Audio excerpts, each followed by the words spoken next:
Hello and welcome to the course Design Borefields with Confidence. In this first chapter of the fifth part, we will diving into the borehole thermal resistance once again. Now, we introduced this parameter in the second part. We revisited it in the third part when we were talking about variable fluid properties and variable flow rate. And now we gained all this knowledge, all this background information. We already made some simulations in GHG2. So now I feel we're ready to really dive into what this parameter is and also do some sensitivity analysis. And we will do this based on one of the most common questions in geothermal borefield design, which is, which one is better, the single or the double U-tube? Now, I know there are other solutions. We have innovative probes, we have coaxial probes, that's all true, and we will come back to them later in this course. But the most important thing about this question is that it limits the option to just one of two, the single versus the double. So it's a rather easy design choice, but it will still give you quite a lot of insights in depending on what your antifreeze is, what your grout properties and so forth are, how your borehole resistance changes. And as a bit of a spoiler, we will see at the end of this chapter that there is no definitive conclusion to which one is better. And that's really interesting. So let us dive into it. So the borehole resistance, also called the effective borehole thermal resistance, is a measurement of how good the borehole can exchange heat with the underground. And we typically want a low borehole thermal resistance because having a better resistance, a lower resistance, means that we can exchange heat better with the ground, meaning that we don't require as many borehole meters as otherwise. So our investments in our borefield is a little bit smaller, which is good from a financial point of view. And we will also have a better performance. Our fluid temperatures are closer to the ground temperatures, so everything is just a little bit smoother, a little bit better. Now, to recap this borehole resistance, it was rather complicated, but conceptually we have three parts, namely the fluid resistance. And from the fluid to the pipe, it's a convective resistance, and this was influenced by laminar and turbulent flow and so forth.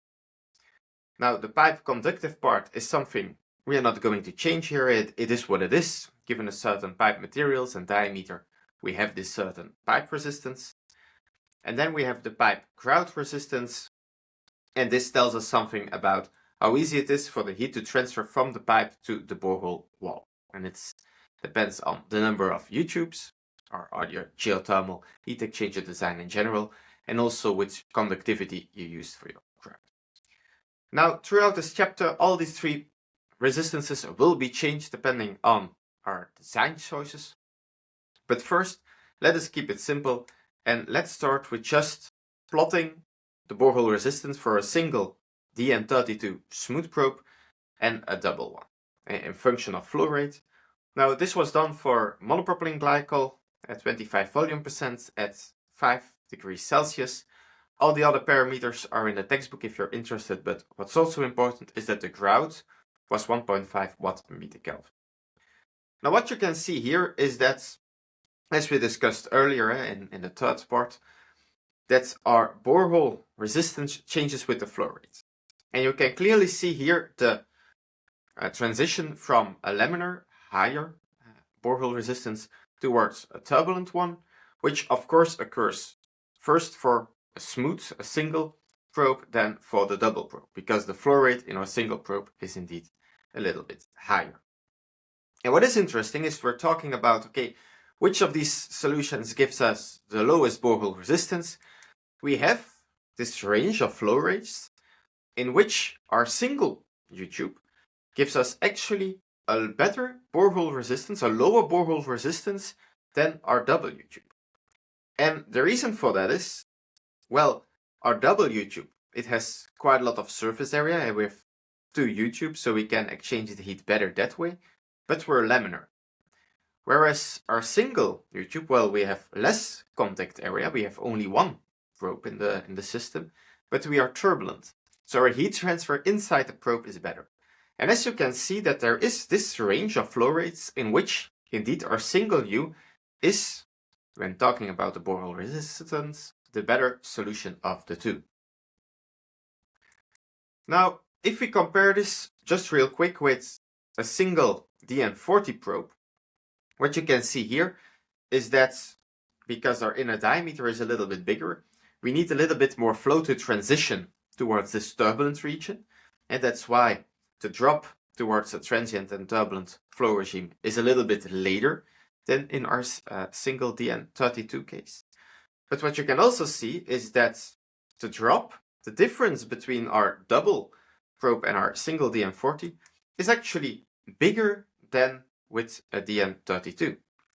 And the reason for that is also our DN40 has more surface area, it's a bigger pipe, more surface area, and as long as we are turbulent, having more surface area makes it easier to exchange heat with the ground.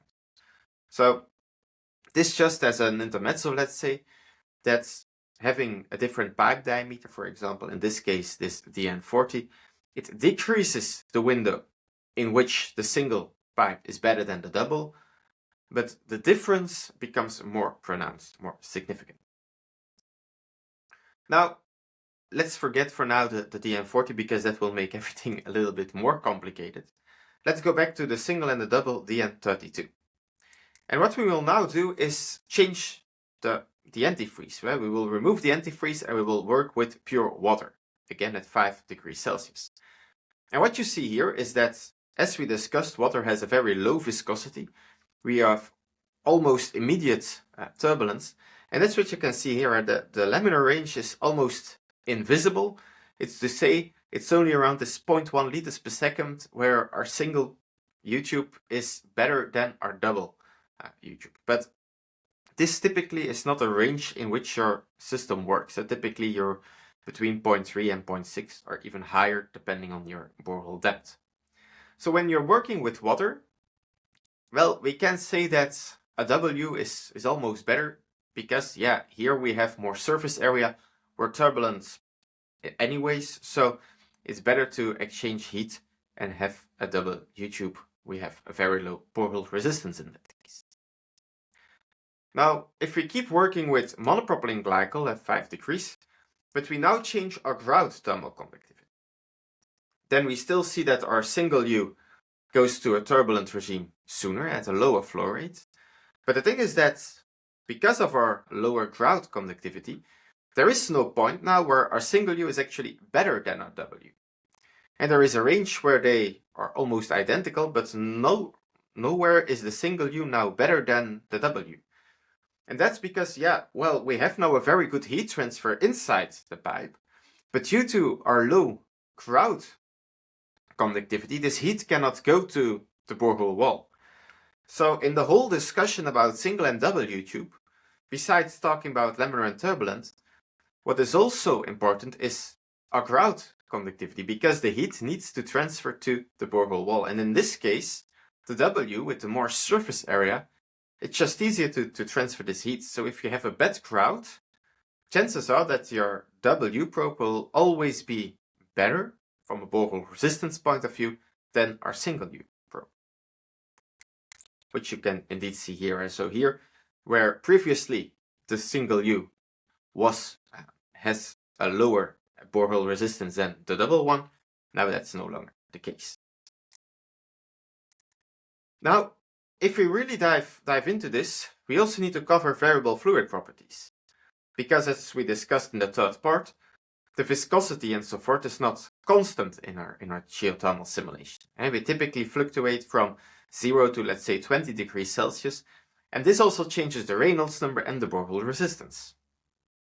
So now on this graph, what we did is we removed the constant 5 degrees Celsius and we doubled the number of lines. So here we have our blue and our orange line for single and double U-tube borehole resistance at 0 degrees Celsius. But we also created the same lines for 17 degrees Celsius. And as you can see, there is quite a lot of difference.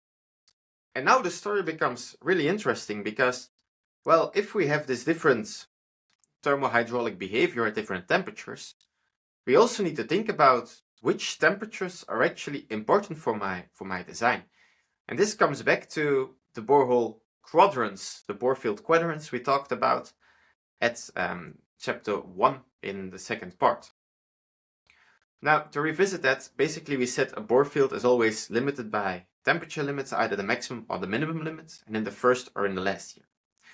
So if you now take this example of a bore field that's limited by the minimum temperature, and so we go down in temperature, and 0 degree is really, it's the threshold at which we design our system. It's the temperature we care about the most. So in that case, what we do is we go back to our graph and we say, okay, let's only look at the 0 degrees lines. And then you see here again this window of opportunity, let's say, where our single U is better than our W, which is between 0.35 and 0.55 liters per second, let's say. Now, when we have another project, and we are limited by the maximum temperature limit, and cooling in this case at 17 degrees maximum, the story changes because now we look at the single and the W at 17 degrees Celsius. And here we have a different window of opportunity. It's at a way lower flow rate, where actually our single U is better than our W.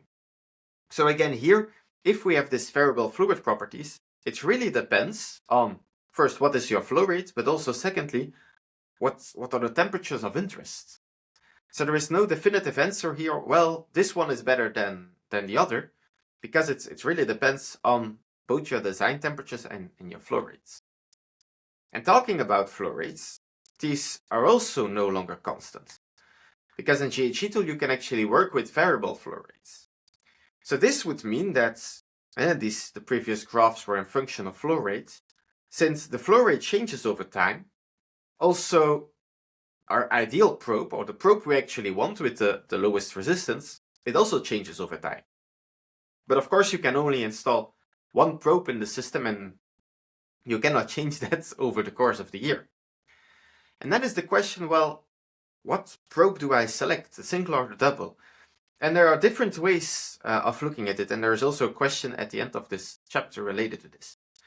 Because when we're talking about the design of bore fields, we want to stay within certain limits. So one approach is to say, okay, I want to look at my peak condition, my worst case condition, and I want the lowest borehole resistance during this peak moment, because that would give me the lowest total number of boreholes, the smallest investment cost, let's say, because at the most critical time our heat transfer is the best.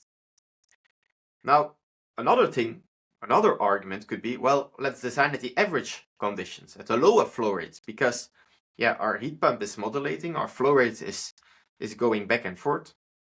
So let's work with more moderate, with more average conditions, and actually select there the lowest borehole resistance. Now, in the question as said, you will get the chance to reason about it, which way is better, or what arguments are pro and cons of each of these two options. But the most important thing is that it's really case by case. You should look at this case by case. So a conclusion for now, and we jump into GHE2 later, is for the question single or W, there is no definitive answer. We talked about quite a lot of sensitivities, and there is no real solution that's always the best. So depending on the project, it can be that your single or your W tube is actually better, or as said, perhaps even another innovative probe. And this stresses the importance of design software, because if you say, well, this is always the solution I'm going to use, I'm always going to work with single or with a W probe, chances are that you come across a project where you have actually not the best solution, because another probe would be better. And to illustrate that, let's jump into GHE2 and show you how the single or W can be used in practice and what insights you can get from that based on a real project. So here we are in GHE2, and I created a project to showcase this difference in single and W tube in practice. So we will use variable fluid properties, 0 as 17 degrees as limits. Again, go over to the textbook, there you can download the report and recreate this yourself if you want to follow along. We have 3 boreholes of 125 meters deep, and we will start with a WDN 32 grout conductivity of 1.5, like in the cases before, 25% of monopropylene glycol, and let's work with a constant flow rate to keep things simple of 1 liter per second through the entire bore field. For thermal demand, we have some domestic hot water, and we have more heating than cooling, so let's say this is a residential project. And if we then go to the results, you see here we have a downward going trend due to the imbalance. We're limited by our minimum average fluid temperature or 0 degrees, and we are not really close to our maximum one, so we do not really care about cooling in this project. It's not really critical for our design. And what we're now interested in is this borehole resistance. So what we see here is that we are in extraction and in heating, we are laminar, and we have this double U-tube. It's hard to get turbulence there, but we have a rather good borehole resistance of 0.14. In injection, it's even better because there our fluid is warmer. We have this turbulence. It's to say we are in the transient regime here, so our heat transfer is also a little bit better. Now this was the case for, let's call this scenario W. Let's go ahead and duplicate this and create the same simulation now for the single U case. And because a single U, it's a little bit cheaper to install, it's a little bit easier. So preferable by typically drillers. So let's make this a single U, shall we?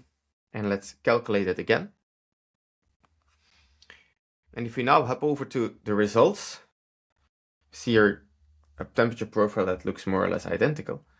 But what is interesting now is that in injection, warmer fluid, we're now fully turbulent over the 5,500. And we are now transient in extraction as well, meaning that our heat transfer in the borehole itself is now better. And that you can also see here in the borehole resistance for extraction. It's ever so slightly better than a W. It will not change our design. Here we are at 0.07 degrees Celsius. Here we are at 0.09 degrees Celsius. So in this case, our single and our W perform exactly the same. And we have the same temperatures here, except for cooling.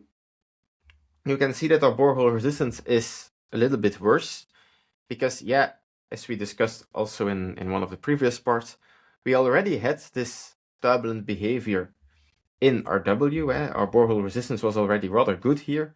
And now we go to a single U.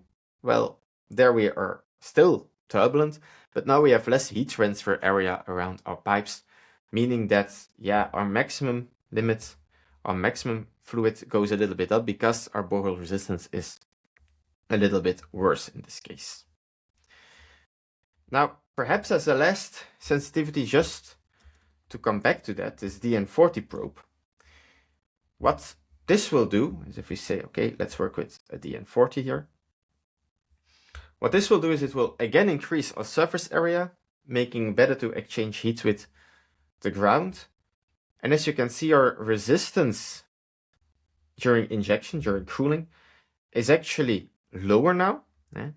So it's better to exchange heat. Now we have more surface area because we're still turbulent. But during extraction, we are now laminar. So our temperatures are now way below our limit, to -2 even. So in this case, a single U, yes, it's a good solution, but if it's a single DN32, because then we have the turbulence, and our single DN40 in this case, it would not be a good solution. It's better for the cooling, but since it's not critical, we are looking mainly at the minimum temperature in this case. It's not a good solution for that. Now, I suggest you go around, play with it yourself, change the grout, thermal conductivity, and so forth, to really understand when which probe, single or double, can be a better solution, so you can move away from just working with one solution, one probe design for all your projects. Now, these were the thermal aspects, talking about the borehole resistance. Of course, there is another aspect, which is the hydraulic aspect, the pressure drop, which we will cover in the next chapter.